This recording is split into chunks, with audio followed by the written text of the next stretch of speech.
I never thought I'd find myself in a situation like this. Honestly, I was the guy who believed in honesty, loyalty, the whole 9 yards. My name's Mike, by the way, and I've been with my wife, Jennifer, for about 3 years now. We were supposed to get married next month. Everything seemed perfect, or so I thought. She was smart, ambitious, gorgeous, the kind of woman everyone notices, and she played her part perfectly in front of everyone. But behind closed doors, nothing was what it seemed. We had our rough patches, sure. She always had an excuse for why she couldn't spend time with me or why she needed to work late. I trusted her, though. She always told me she was committed, that her job at this fancy marketing firm was demanding, but she loved it. She'd come home exhausted, but she'd always kiss me good night and say how lucky she was to have me. I believed her. Heck, I even convinced myself that I was lucky too. We plan the wedding, talk about the future, start making all the arrangements. I never suspected a thing. It all started feeling a little off a couple of weeks ago. She became more distant, more secretive. Her phone was always on silent and she'd hide her messages when I walked into the room. I noticed her sometimes slipping away to the bathroom or the bedroom and fumbling with her phone. Little things, but enough to make my gut tight. I told myself I was paranoid, that maybe she was just busy or stressed. But I couldn't shake the feeling that something was wrong and I was right to be suspicious, even if I didn't want to admit it. Then came the night before her supposed late work night, which turned out to be a total lie. She told me she was working late with her boss, Mr. Carter, and I believed her at first. I even told myself, well, it's just work, right? She's dedicated. But something inside me nagged. I decided to go through her stuff while she was out once, just to see what was really going on. I know, invasion of privacy, but I was desperate for answers. When I peeked into her jewelry box, I saw something strange. A small, shiny key tucked behind her necklace, hidden beneath a pile of jewelry I'd never seen before. I thought it was odd, so I took a closer look. That's when I found it, a hotel key card, and not just that, the receipts from a hotel stay, paid for in cash, under the name Jennifer Carter. My heart skipped a beat. I started feeling this cold, heavy weight settle in my stomach. I looked at the date on the receipts last night. She'd been lying all along about working late. She was with her boss, Mr. Carter, and they'd been spending the night together. My mind went into overdrive. How long has this been going on? How many nights? Was I just some fool she was pretending to love? I couldn't believe it. All the trust I had in her, shattered in an instant. I felt a rage I had never known before. I thought about confronting her right then and there, but I needed to get my head straight first. I stayed up all night, staring at those receipts, trying to process what I'd uncovered. My hands were trembling as I clutched that hotel key and those damn receipts. I couldn't believe she'd lie so easily, tell me she was working late when she was actually sneaking around with her boss. It wasn't just a one-time thing either. The way she lied, the way she kept me in the dark, it was deliberate. She'd been cheating on me for months, maybe longer. I started questioning everything. Our future, my own judgment, whether I even knew who she really was. When morning came, I couldn't keep quiet anymore. I knew I had to confront her. I needed answers. But I also knew that once I did, my life wouldn't be the same. I was about to find out exactly how much I'd been lied to, and I wasn't prepared for what I'd discover next. I couldn't just call her and ask her about the receipts or the hotel key. That would be too straightforward, and honestly, I was too angry and hurt to keep my cool. I needed a plan, something to get her to confess, or at least slip up and admit what she'd been up to. So I waited until I knew she'd be home from her late night at work, and I started laying the groundwork. When she finally got in around 8 that evening, she looked exhausted but still put on that fake smile she always did. I could see the slight flicker of guilt behind her eyes, but she was good at hiding it. She immediately started with the usual attitude, bitchy, dismissive, acting like I was overreacting. That already grated on me. I played it cool, kept my voice calm but firm. "So, Jen," I said, pretending I didn't know anything, "how was your work tonight? Did you guys finish that big campaign?"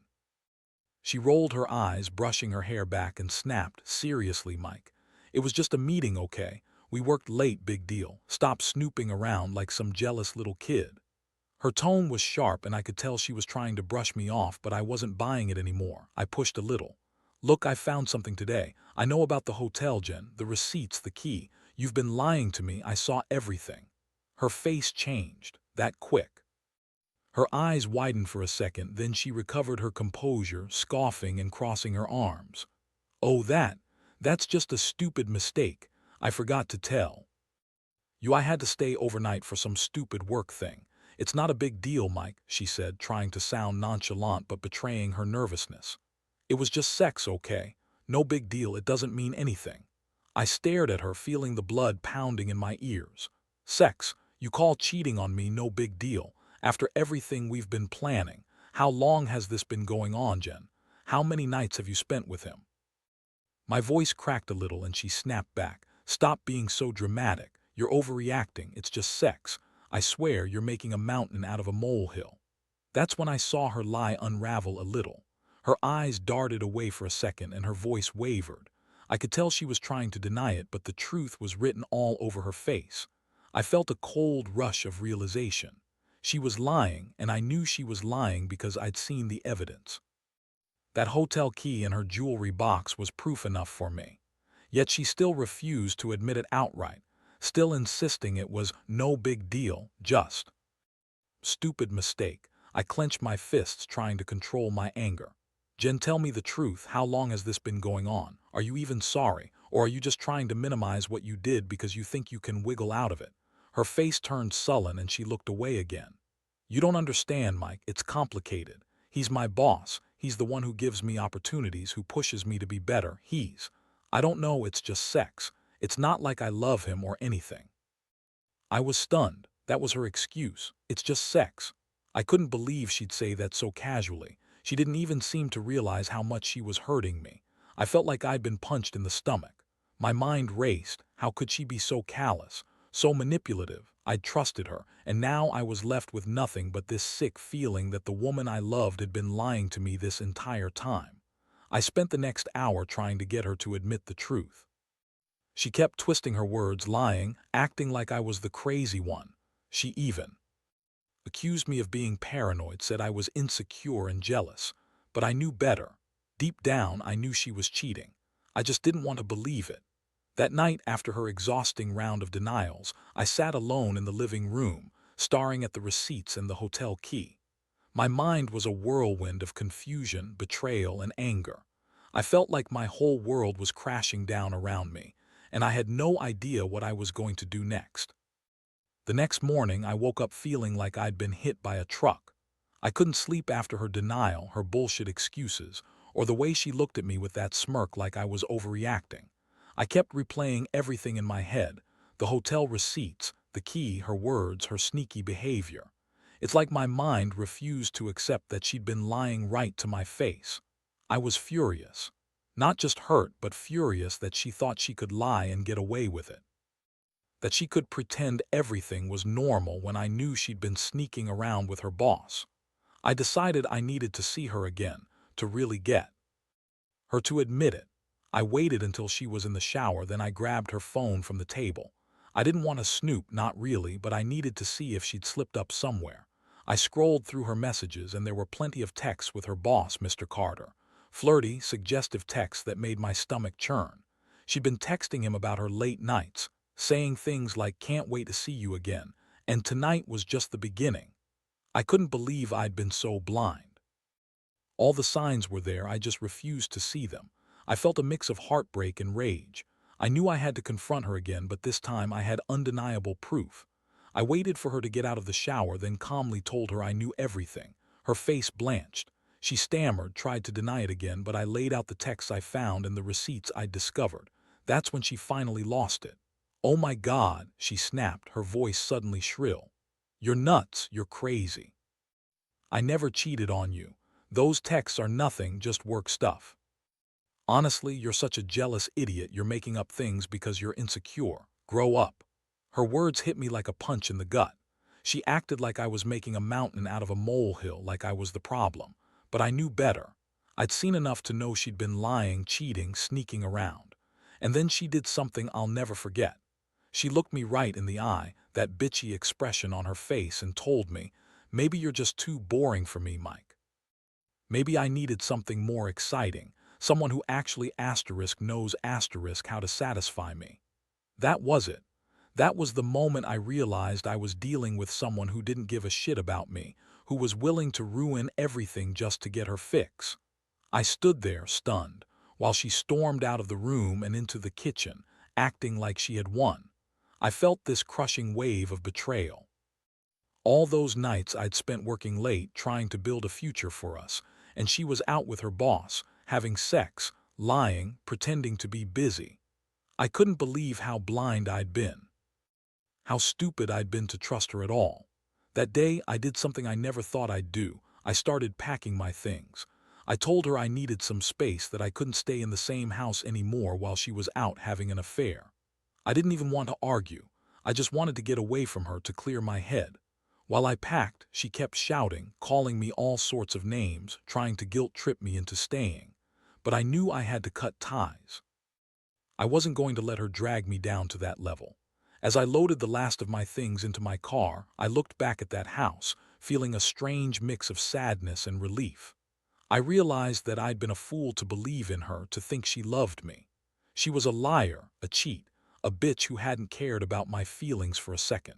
That realization hurt more than anything. It made me question everything about who I am and what I want now. But deep down, I knew one thing. I deserved better than that. I deserved someone who wouldn't lie to my face and treat me like I was nothing. After I moved out that day, my head was spinning. I felt numb but also absolutely furious. I couldn't believe I'd been played like a damn fool. The worst part was how easily she dismissed everything, like she thought she could lie her way out of it, like her affair with her boss was just some stupid, meaningless sex. But I knew better now. I'd seen the receipts, the hotel key, those texts. There was no way she was innocent in this.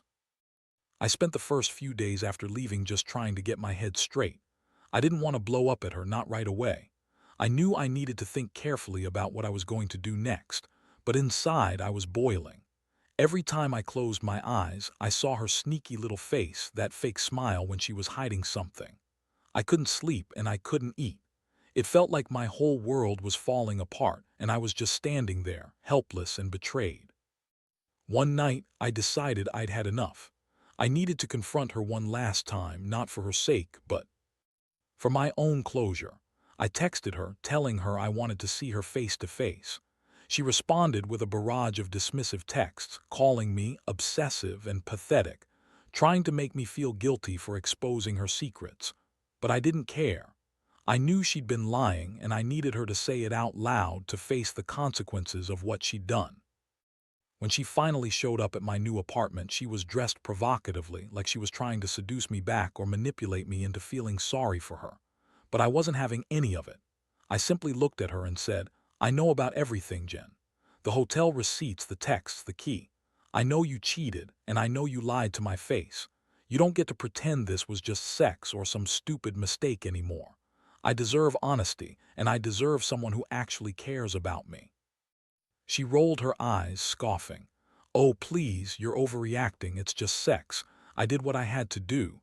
You're so insecure, Mike. Honestly, I can't believe I ever loved you." That was the moment I realized she had zero remorse. She was just angry I caught her, angry I was calling her out, and she didn't care about what she'd done to me. I felt my blood boil. How could she be so cold, so callous? It was like she thought she was entitled to cheat, lie, and then dismiss me as if I was the crazy one. I told her to get out, that I didn't want to see her again, that I was done. She laughed, that bitchy laugh, and said she'd move on just fine without me. That's when I knew I'd have to take control of this mess myself. Over the next few weeks, I started putting my life back together. I threw myself into work, tried to block out the pain, but it was impossible to forget what she did. I'd catch myself staring at her things, wondering how I could have been so blind. I realized I'd fallen for someone who was manipulative and selfish, and that hurt worse than the betrayal itself. I kept reminding myself I was better off without her, that I deserved honesty, loyalty, and respect. But it didn't make it hurt any less. I learned a lot from this experience, mainly that you can't trust everyone and you need to listen to your gut. I also learned that betrayal cuts deep and it takes time to heal. I won't lie. There are still moments when I feel that sting, like a shadow lurking behind every happy memory. But I'm slowly moving on. I'm dadding again, trying to rebuild my confidence. And I keep telling myself that I'll find someone who values me for who I am.